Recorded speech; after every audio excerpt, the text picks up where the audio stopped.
Cinema ആസ്വാദകർ വളരെ പ്രതീക്ഷയോട് കാത്തിരിക്കുന്ന ഒരു സിനിമയാണ്. മമ്മൂട്ടിയും മോഹൻലാലും ഫഹദ് ഫാസിലും അതുപോലെ തന്നെ കുഞ്ചാക്കോ ബോബനും ഒക്കെ ഒരു വമ്പൻ താരനിര തന്നെ അണിനിരക്കുന്ന പാട്രിയറ്റ് മെയ് 1-ാം തീയതി റിലീസാണ്.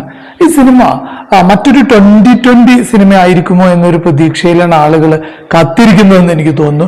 പക്ഷെ അത്തരത്തിൽ ആ സിനിമയെ സമീപിക്കുന്ന ആളുകൾക്ക് ചിലപ്പോൾ നിരാശപ്പെടേണ്ടി വരും. കാരണം ഇതൊരു 2020 തട്ടുപൊളിപ്പൻ സിനിമ ആയിരിക്കില്ല.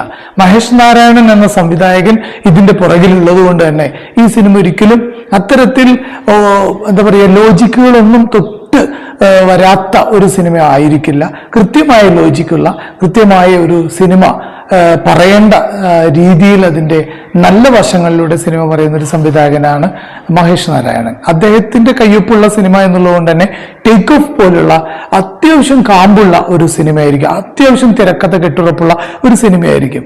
വെറുതെ ഒരു പണം വാരി പടം ആയിരിക്കില്ല പാട്രിയറ്റ്. അതിനകത്ത് കലാമൂല്യത്തിന്റെ അംശം ധാരാളം ഉണ്ടായിരിക്കും എന്നുള്ള കാര്യത്തിൽ യാതൊരു തർക്കവുമില്ല. അത്തരത്തിലാണ് പാട്രിയറ്റിനെ ഞാൻ നോക്കിക്കാണുന്നത്.